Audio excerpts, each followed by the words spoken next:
Bueno, buenos días. Mi nombre es Silvina Vaquero, mis directores son Maela Lupo y Alfredo Rigali y hoy voy a dar una presentación sobre generalidades de laboratorio. Vamos a tratar estos temas, cuáles son los objetivos del trabajo en el laboratorio, las mediciones, los errores, controles de calidad, funcionamiento de los instrumentos y algunas consideraciones finales. ¿Cuáles son los objetivos de trabajar en un laboratorio? Uno de ellos es la precisión, que podríamos definirlo como realizarlo de manera certera. Otro es la confiabilidad, vale decir que funcione correctamente. También la credibilidad, que sea digno de confianza. Y la reproducibilidad, que significa que todos quienes realicen el mismo trabajo obtendrán el mismo resultado. Ahora bien, todo esto muy lindo, pero ¿cómo podemos conseguirlo? Gracias a un trabajo serio, prolijo y concienzudo, sabiendo qué puedo y qué debo hacer y qué no puedo y no debo hacer. Siempre vamos a consultar las dudas que tengamos, vamos a comunicar las equivocaciones o los accidentes cometidos y vamos a ser sinceros siempre con nuestros compañeros y también con nuestros directores. ¿Qué es una medición? Medición significa comparar el valor de una propiedad en una muestra con un patrón y para ello vamos a emplear un instrumento adecuado. Y existen dos tipos de mediciones o dos grandes tipos de mediciones. Las directas, en las cuales se obtiene el resultado luego de utilizar el instrumento de medida, por ejemplo, la conductividad. Si alguna vez usaron el conductímetro, van a ver que colocamos el conductímetro en la muestra y nos arroja un valor. Y ese es el valor de conductividad. A diferencia de lo que sucede con la medición indirecta, que se obtiene por cálculos a partir de otras mediciones directas, como por ejemplo la determinación de arsénico. La determinación de arsénico es colorimétrica, entonces nosotros evaluamos el color y en función del color podemos conocer la concentración de arsénico de la muestra. Ahora bien, cuando medimos cometemos errores, que son parte del proceso de medición. Pueden disminuirse, pero no pueden eliminarse. Y nunca debemos confundir un error con una equivocación.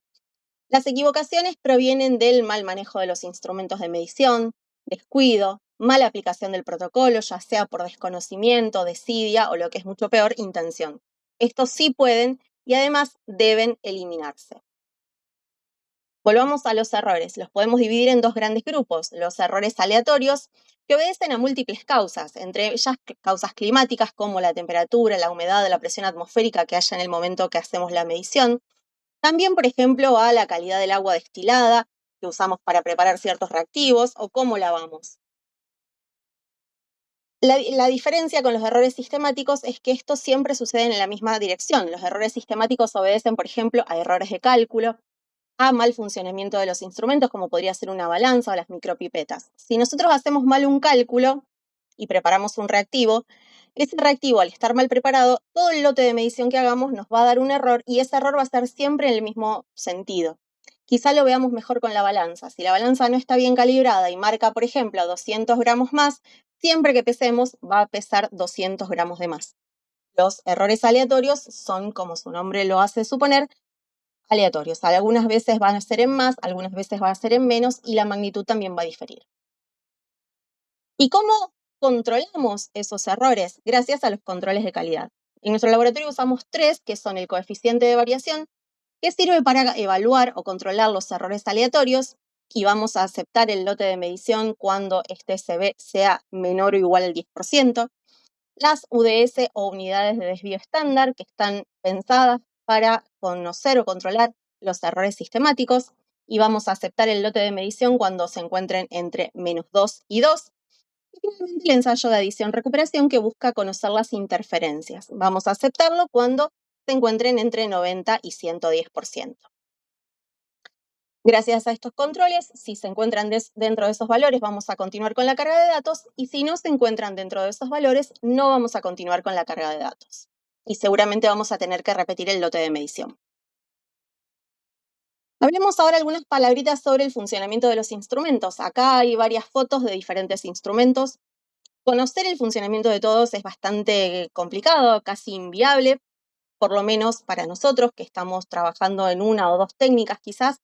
Lo que sí es importante que conozcamos los elementos que nosotros tenemos que utilizar.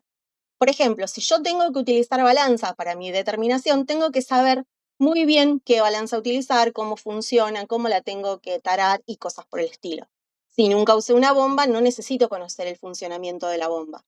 Entonces, siempre debemos cerciorarnos de conocer el funcionamiento de los instrumentos que nosotros debemos utilizar para nuestra técnica. Entonces, conocer cómo funcionan, saber cuándo utilizar cada uno. Por ejemplo, nosotros tenemos dos maneras de agitar en el laboratorio, el vórtex y el agitador magnético. No sirven para lo mismo, entonces saber cuándo utilizar uno y cuándo utilizar otro. Si se golpea, se cae, se moja o cualquier otra situación, tenemos que avisar siempre. Y si tenemos dudas con el manejo, preguntamos a quién pueda ayudarnos. Sé que lo dije varias veces, pero lo que abunda no daña y eso considero que es un punto fundamental del trabajo de nuestro laboratorio. Después, otro punto importante es el tema del lavado y secado. ¿Cómo vamos a lavar y a secar cada uno de los instrumentos? El material no volumétrico, que es todo lo que tenemos acá, que incluye tubos CAN, tubos de ensayo, tubos plásticos, los tubillos que se usan para fluoruro, cucharas, embudos, tubos Eppendorf, los Falcon donde guardamos las muestras de agua, todo eso lo vamos a lavar con detergente no iónico, lo vamos a enjuagar 10 veces con agua de la canilla y 10 veces con agua destilada y lo podemos poner a secar en la estufa a 40 grados.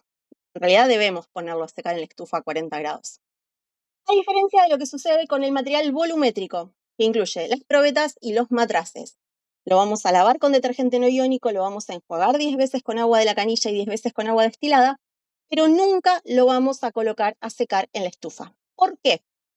Porque si bien nosotros no nos vamos a dar cuenta, el calor puede modificar levemente la forma de los matraces o de las probetas y entonces cuando midamos no va a ser exacto lo que nosotros estamos midiendo. Entonces nunca lo vamos a colocar a secar en la estufa, sino en una cestilla sobre el mueble blanco.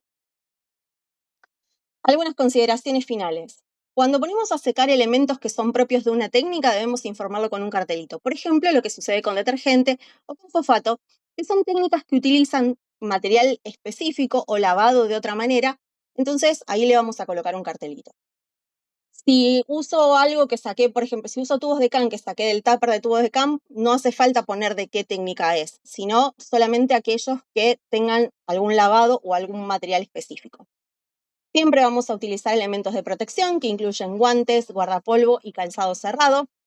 Recordemos que nuestro laboratorio tiene un reglamento interno que está subido a Classroom. Conocerlo también va a servir para que trabajemos mejor y hagamos mejor nuestro trabajo.